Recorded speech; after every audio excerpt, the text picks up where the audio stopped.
Hey there, Bud, your lobbyist checking in at the end of the regular session. Wanted to talk a little bit about some of the successes we had this session and then just maybe a tiny wrap up of what's still left to be done this year.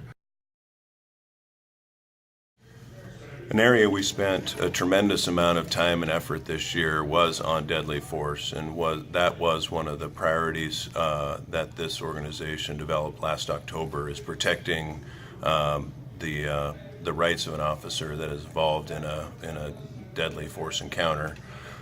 We were able to, while there were hearings during the legislative session, we were able to express the opinions, the unified opinions of law enforcement officers, and we were able to have all of those bills stopped dead in their tracks prior to movement.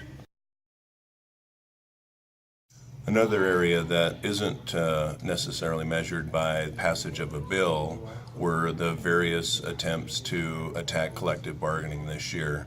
And there were a multitude of bills that were introduced, some of which even passed the Senate, that would have made it more difficult for local guilds to bargain with their employer and to allow those union finances to be secure.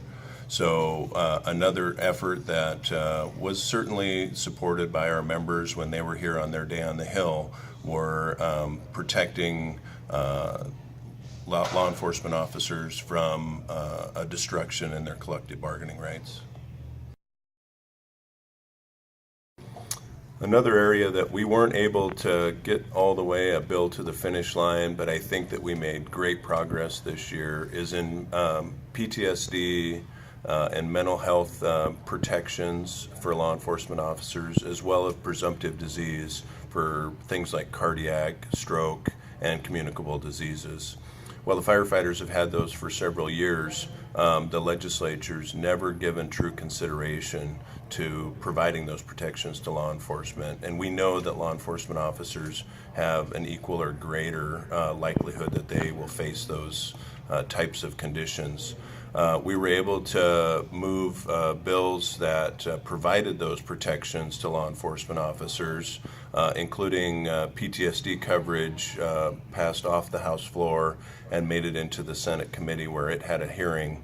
The committee chairman chastised the cities and counties for opposing our efforts. And I expect the conversation as we move forward into the next legislative year to be more positive, and I think that there's a real chance for those protections in 2018. As I'm talking to you today, we are in special session. We were just up at the governor's office where he signed House Bill 1501, which provides notification of law enforcement when folks try to illegally purchase firearms. So we did get a bill signed that we worked on today. And the things that are left this year certainly are weighty issues, one of which is ensuring that full funding to the Left 2 Fund occurs. And the discussions for deadly force are ongoing, and your lobbyist and director will be actively involved, along with the other law enforcement organization groups, in any discussion that considers changing or manipulating the deadly force statute.